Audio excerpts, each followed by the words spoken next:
साक्षीला तिच्या खोलीत पाठवल्यानंतर अद्वैत सरळ आपल्या स्टडी रूममध्ये जातो. त्याच्या मागोमाग रोहनही आत येतो. फोटो दाखव.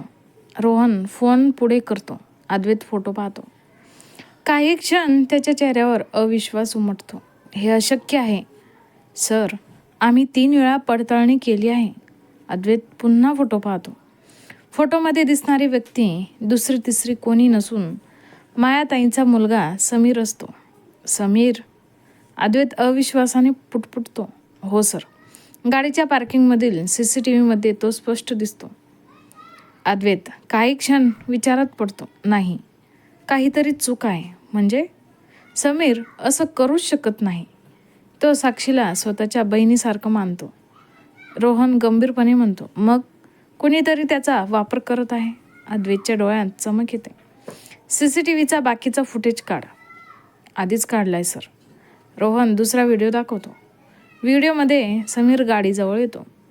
पण त्याच्या काही मिनिटं आधी एका काळ्या हुडीतील माणूस तिथे येऊन काहीतरी करताना दिसतो.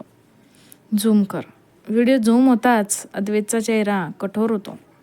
त्या माणसाच्या हातात एक खास अंगठी दिसत असते. तशीच अंगठी त्याच्या काकांच्या खास माणसांपैकी एक जण घालत असे. म्हणजे समीर फक्त तिथे योगायोगाने आला होता. रोहन मान हलवतो. आणि खरी छेडछाड दुसऱ्याने केली. अद्वैत खुर्चीतून उठतो. आता मला खात्री झाली आहे. कशाची? काका यामागे आहेत. तेवढ्यात दरवाज्यावर टकटक होते. अद्वैत पटकन फोन लॉक करतो. या. दरवाजा उघडतो आणि साक्षी आत येते. तिच्या कपाळावर पट्टी असते. तुम्ही अजून जागे आहात? रोहन लगेच बाहेर निघून जातो. खोलीत फक्त अद्वैत आणि साक्षी राहतात. साक्षी काही क्षण त्याच्याकडे पाहत राहते. आज तुम्ही मला वाचवलं. अद्वैत हलकंसं असतो. नवऱ्याचं काम होतं, पण तुम्ही स्वतःचा जीव धोक्यात घातला. तुला काही झालं असतं तर जास्त वाईट झालं असतं. क्षणभर दोघेही शांत होतात. साक्षीच्या चेहऱ्यावर थोडा गोंधळ असतो, कारण पहिल्यांदाच तिला अद्वैतच्या डोळ्यात स्वतःबद्दलची खरी काळजी दिसत असते. अद्वैत, हां, खरंच काहीतरी चाललंय ना? अद्वैत तिच्याकडे पाहतो. त्याला सगळं सांगावंसं वाटतं, पण अजून पुरावे पूर्ण नसतात. फक्त एवढं समज. तो तिच्या जवळ येऊन म्हणतो. यापुढे तू एकटी कुठेही जाणार नाहीस. का?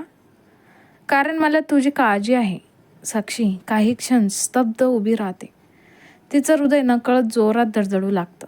पण त्याच वेळी खिडकीच्या बाहेर अंधारात उभा असलेला एक माणूस त्यांच्या खोलीचे फोटो काढत असतो. तो लगेच कोणाला तरी मेसेज पाठवतो. साहेब, अद्वैतला संशय आलाय. समोरून लगेच रिप्लाय येतो. मग आता पुढची चाल खेळायची वेळ आली आहे. आणि त्या मेसेजसोबत एक फोटो येतो. तो फोटो पाहताच त्या माणसाच्या चेहऱ्यावर क्रूर हसू उमटतं. कारण त्या फोटोमध्ये साक्षीची आई जिवंत असल्याचा पुरावा असतो. त्या रात्री साक्षी तिच्या खोलीत खिडकीजवळ उभी असते. दिवसभर घडलेल्या घटनांमुळे तिच्या मनात अनेक प्रश्न असतात. तेवढ्यात दरवाजा हलकाच उघडतो. अद्वैत आत येतो. त्याच्या हातात गरम हळदीचं दूध असतं. हे घे साक्षी. आचार्याने त्याच्याकडे पाहते. हे काय? डॉक्टर साहेबांचा खास सल्ला. तुम्ही कधीपासून डॉक्टर झालात? जेव्हापासून माझी बायको स्वतःची काळजी घ्यायला विसरली. साक्षी नकळत असते. मी ठीक आहे. हो, म्हणूनच कपाळाला पट्टी बांधून फिरतेस. साक्षी काही बोलत नाही. अद्वैत तिच्या जवळ येतो. बस. का? कारण मी सांगतोय. खूप ऑर्डर देता तुम्ही आणि तू खूप वाद घालतेस. दोघेही हलकेच असतात. साक्षी बेडवर बसते. अद्वैत फर्स्ट एड बॉक्स उघडतो. आता काय? पट्टी बदलायची आहे. मी स्वतः करू शकते. माहिती आहे, पण मला करू दे. अद्वैत अतिशय काळजीपूर्वक तिच्या कपाळावरील जुनी पट्टी काढतो.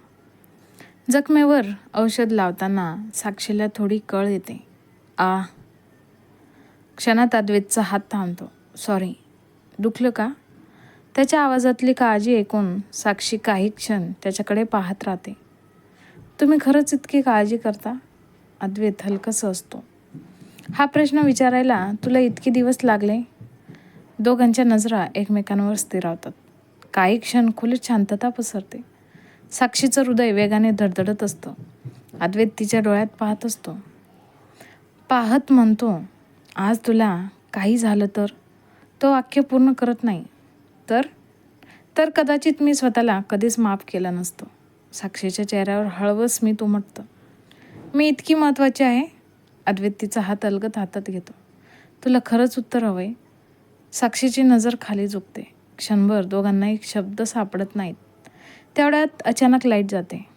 अरे बापरे, साक्षी घाबरून म्हणते. शांत. अंधारात साक्षीचा तोल जातो. ती पडणार इतक्यात अद्वैत तिला पकडतो. साक्षी सरळ त्याच्या मिठीत येते. दोघेही काही क्षण तसेच थांबून राहतात. खिडकीतून येणाऱ्या चंद्रप्रकाशात त्यांच्या नजरा पुन्हा एकदा भेटतात. पण तेवढ्यात बाहेरून मायाताईंचा आवाज येतो. लाईट गेली वाटतं. दोघे पटकन दूर होतात. साक्षीच्या चेहऱ्यावर लाजरे हसू असतं. अद्वैतही हसत मनात म्हणतो, बघ, आपल्या रोमॅन्टिक क्षणांची सर्वात मोठी शत्रू म्हणजे ही वीज आणि मायाताई. साक्षी लगेच म्हणते, काय बोललात? अद्वैत, काही नाही. आणि दोघेही मोठ्याने असतात. त्या हसण्यात पहिल्यांदाच एक वेगळी जवळीक जाणवत असते. पण त्यांना कल्पना नसते की खाली हॉलमध्ये बसलेले काका त्यांच्याकडे संशयाने पाहत असतात आणि त्यांच्या मनात आणखी एक धोकादायक योजना आकार घेत असते. कसं वाटलं आजचा भाग? कमेंट करून नक्की सांगा आणि पुढच्या भागासाठी लाईक, शेअर आणि सबस्क्राईब करायला विसरू नका. धन्यवाद.